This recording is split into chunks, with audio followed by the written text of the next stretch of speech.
Welcome to Online Education Standards and Practices. This course will be taught using the Canvas course management system. This short video is designed to introduce you to our virtual classroom and walk you through the first week of our course. You can access Canvas on multiple devices, and there are free apps for your smartphone or tablet. However, for the purpose of this introduction, we're going to assume you are on a laptop or desktop computer. Let's start from the left side of the screen. Here you will see the Canvas navigation bar. This links you to resources outside of our course. Think of this as the Canvas campus.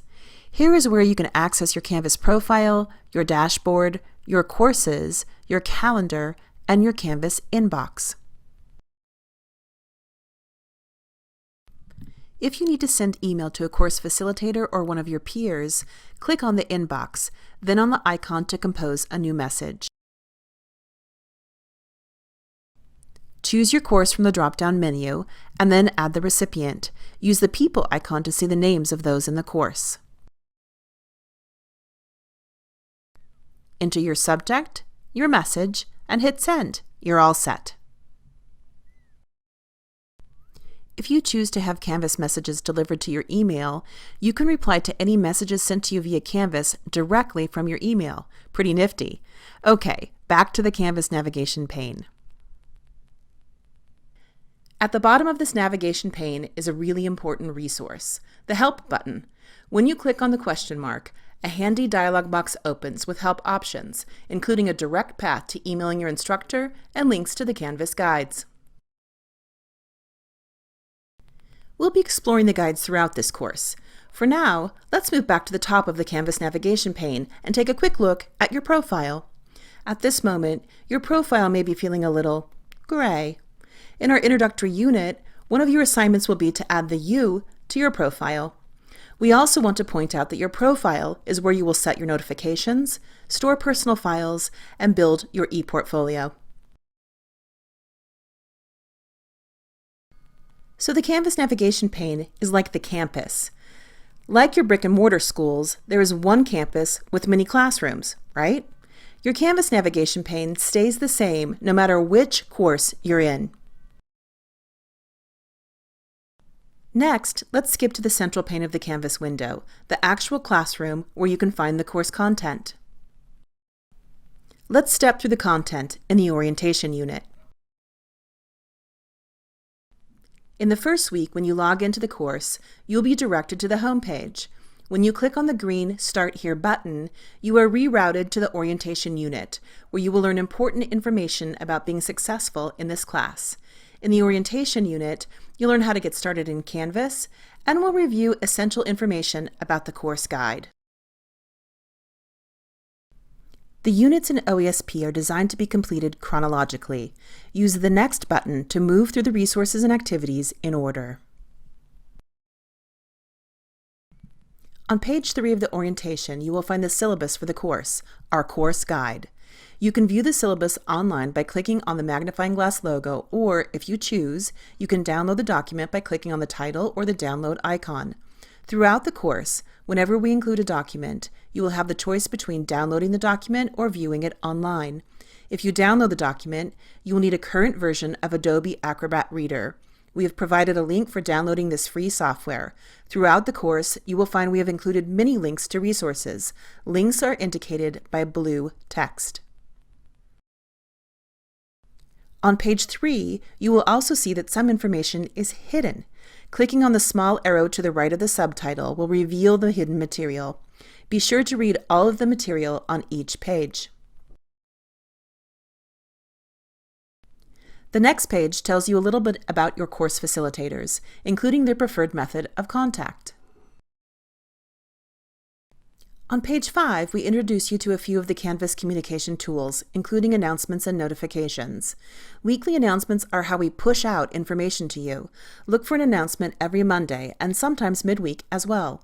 Announcements often contain time-sensitive information and feedback or tips on the current project, so be sure to pay close attention to all announcements.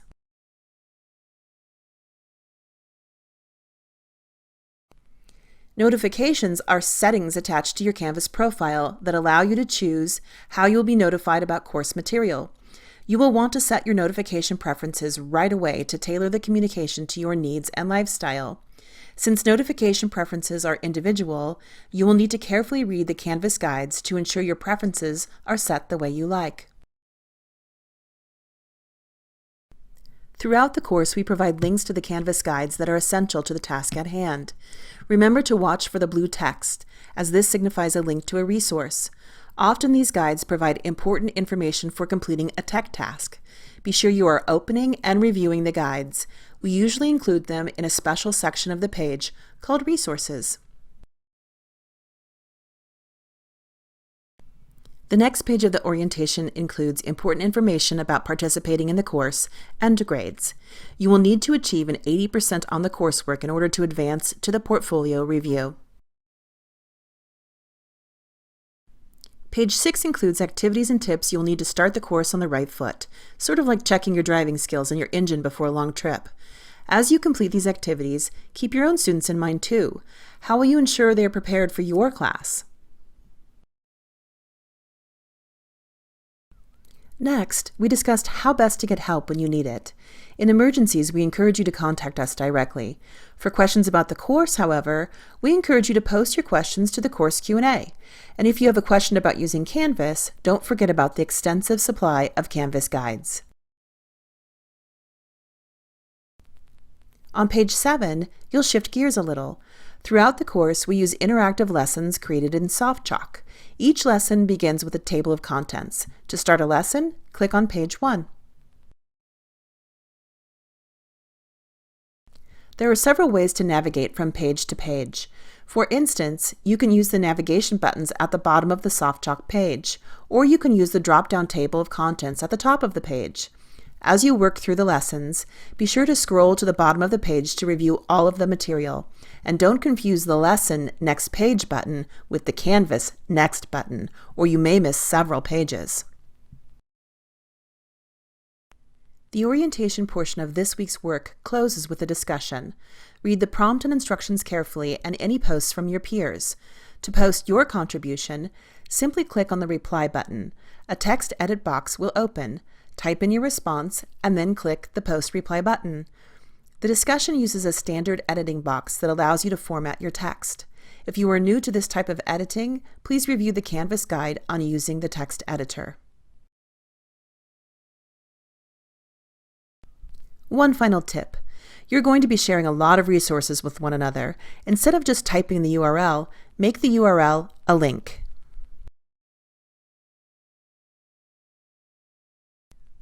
After you've posted to the discussion, take a well-deserved break, but don't forget you still have work in Unit 1. Let's take a quick look. Unit 1 begins with an overview that explains the goals of the unit, including a brief discussion of the OEI rubric section and the @ONE standard that form the primary focus of the unit. To best understand the unit, be sure to review the information on each tab of the introduction page. In Unit 1, you'll learn about a robust community of online teachers, and you'll begin to form your own personal learning network. The unit introduction ends with a quick to-do list to give you a sense of the work we need to complete each week. Remember, each unit is designed chronologically.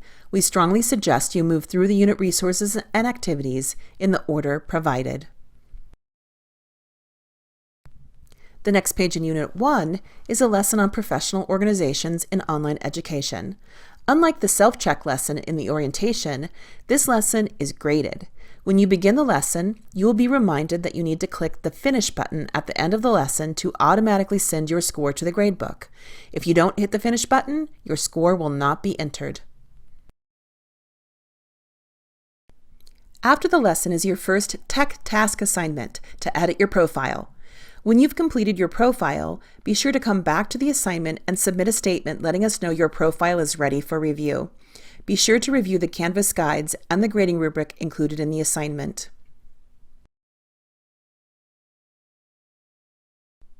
Next, you're asked to participate in a second discussion this week. Each discussion in the course is focused on a different topic, so be sure to review the directions carefully.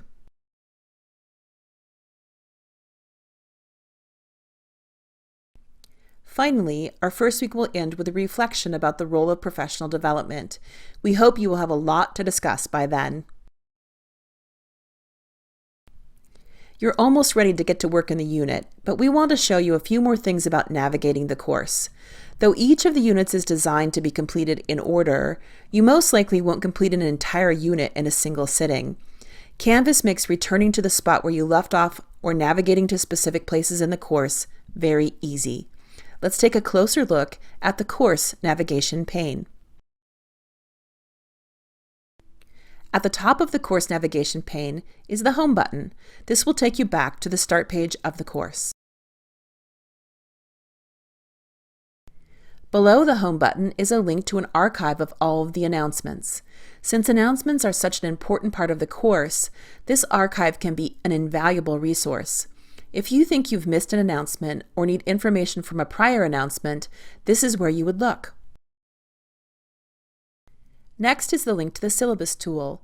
This is more accurately described as a calendar of due dates, which is really handy. We've also provided a link to the course guide here so that the syllabus link actually has your syllabus. The next link is to modules. If this is a term new to you, think of modules as units.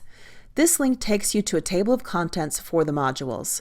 From the modules table of contents, you can move directly to any open page, activity, or assignment in the course. We have numbered every item in the course to help you keep track of where you are. For instance, the number of the discussion in the orientation is 0.8. When you take a break or end your work for the day, you can note the number where you left off.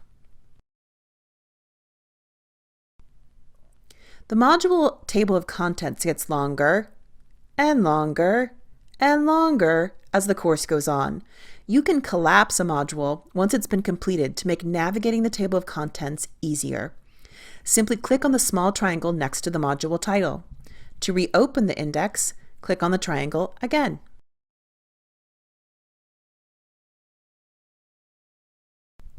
You can also navigate directly to discussions and assignments from the course navigation pane.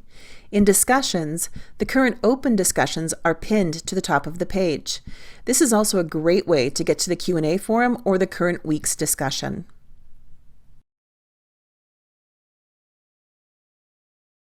The course navigation pane also contains your link to the gradebook. To review your grades or feedback on an assignment, click Grades. To see a roster of the course participants, click on People. Finally, we have a link to our virtual office. If you need to meet with a facilitator, make an appointment with her, and at the assigned appointment time, click on this link to join the conference call. Okay, we're sure you'll have a lot more questions throughout the week. You can post them to the Q&A forum. But we think you're ready to test drive the course. Buckle up, it's time to hit the open road. And remember, hit the next button to move to the next page of the orientation.